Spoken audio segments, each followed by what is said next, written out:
السلام عليكم ورحمة الله وبركاته. أهلا بيكم، أهلا حبايبي اللي منوريني النهاردة. إن شاء الله هنعمل الترند اللي مكسر السوشيال ميديا، الكشري الحلو اللي هو بتاع محلات بلبن.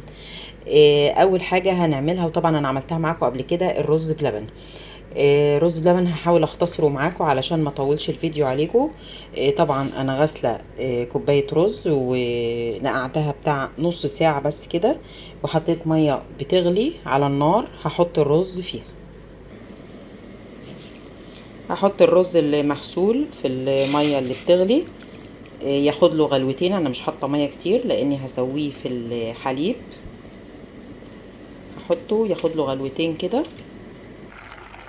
الرز خد له غلوتين في المية ونشفت ميته.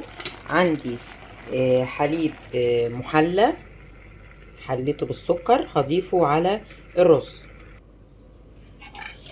هفضل اقلب فيه بقى واسيبه لحد ما يستوي.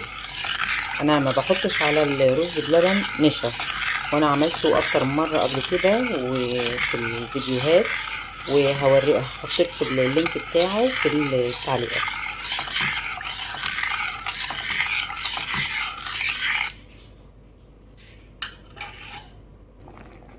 الرز بلبن خلاص داخل على السوا، واللبن اتشرب فيه كله. هحط له بقى قشطة ونص كيس كريم شانتيه. القشطة المتوفرة عندك هنضيف عليه قشطة ونص كيس كريم شانتيه. وطبعا انا حطيت له القشطة والكريم شانتيه عشان يبقى كريمي. هحط له دلوقتي فانيليا، والفانيليا بتبقى اخر حاجة، وهقلب.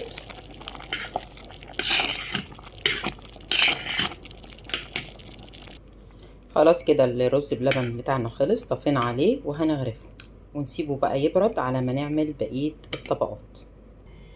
انا غرفت الرز بلبن اهو، حتى فضل رز بلبن حطيته بقى في اطباق. ده هيبقى لوحده، مش هيبقى كشري.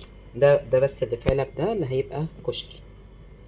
هنسيبه بقى يبرد ونشوف هنكمل نعمل الحاجات التانية. دلوقتي هنعمل الصوص او البشاميل الابيض. هو ممكن نعمله وممكن نستغنى عنه. هنحط معلقه سمنه، يستحسن تكون سمنه بلدي او زبده. لما تسيح كده وتسخن هننزل عليها بمعلقتين دقيق. هنعمله خفيف، مش هيبقى قوامه تقيل، هنعمل قوام خفيف. السمنه اهي ساحت، هنحط عليها بتاع معلقتين دقيق. حطيت الدقيق وبقلبه لحد ما يديني لون كده، يعني بداية الأصفر، عشان ما تبقاش نية. بنزل عليه بالحليب، وبحلي الحليب ده بحط معلقتين سكر. هحط بقى على البشاميل الحلو اللي بنعمله بقية كيس الكريمة وعلبة قشطة وشوية فانيليا. دلوقتي هحمر الكنافه. عندنا يا دوبك ربع كيلو كنافه، كميات صغيره علشان ما نكترش لان كذا حاجه. هنحط نص معلقه سمنه كده او معلقه الا ربع، نسيحها.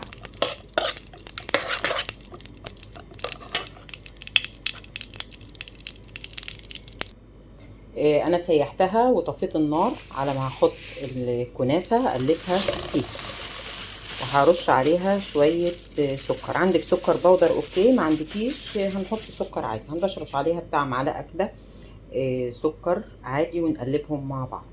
وبعدين هنولع عليهم النار لحد ما تاخد لون ذهبي. خلاص الكنافه اتحمرت وخدت لون ذهبي. وده الصوص الابيض. الصوص الابيض ده ممكن نستغنى عنه، وممكن تضيفي عليه اضافات. انا ضفت عليه قشطه وكريم شانتيه، ممكن تحطي عليه شوكولاته بيضاء، تحطي اللي انت عايزاه عليه.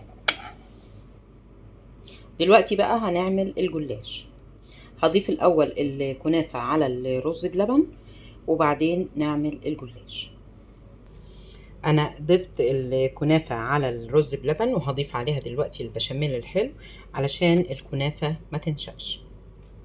عندنا جزء صغير جدا من الجلاش، قطعه صغيره جدا، هقطعها حتت صغيره خالص، وهحط عليها سمنه وشويه سكر وهحمرها. مش هتاخد حاجه، هحمرها على البوتاجاز، او لو حابه تحطيها جوه الفرن مفيش مشاكل، بس على البوتاجاز هتبقى سريعه وتخلص على طول. قطعت الجلاش وحطيت عليه السمنه والسكر، هقلبه بقى كده لحد ما ياخد لون ذهبي وينشف كده يبقى مقرمش. وده بديل البصل في الكشري. حمرت الجلاش بقى، هضيفه على الطبق الرز بلبن، على الكنافه، على البشاميل الابيض اللي بسكر. حطيت خلاص الجلاش بعد ما حمرته وزينتها. عندك بقى تزينيها بالفواكه اللي عندك فراولة، عندك مانجا، اي فواكه عندك حابة تحطيها. عايزة تحط لها لوتس، انا حطيت لها كمان صوص لوتس واحدة، وحطيت لها بسكوتات لوتس. عندك مثلا ممكن لوتس تطحني بسكوت وترشيه عليها بدل الفواكه وتحطي عليها صوص لوتس. عندك نوتيلا، عايزة تحطي نوتيلا اللي انت حباه. فانا حطيت لها فراولة، وحطيت واحدة عليها صوص لوتس وبسكوتة لوتس كده تدي منظر حلو. وده الترند اللي محلات بلبن عاملينه. انا كنت حابة كمان اضيف حاجة كمان من اختراعي، يعني بسبوسة دقيق سميد احمره في سمنة واسقيه مية وكده ويستوي واحطه. بس قلت بقى بلاش ازود اكتر احسن ده هتبقى يعني المعلقة منها هتتخن جامد جدا. لان كل حاجه فيها سكر زي ما انتم شايفين وسمنه، فهتبقى دسمه جامده قوي. فقلت خليها كده ونعمل بالدقيق البسبوسه حاجه تانية بعد كده ان شاء الله هعملها لكم قريب. لو الفكره عجبتكم يا ريت تشجعوني بلايك وشير واشتراك في القناه وتجربوها وتقولوا لي رايكم ايه. شكرا ليكم، يا رب يكون عجبكم، واشوفكم في فيديوهات جايه ان شاء الله. شكرا ليكم والى اللقاء.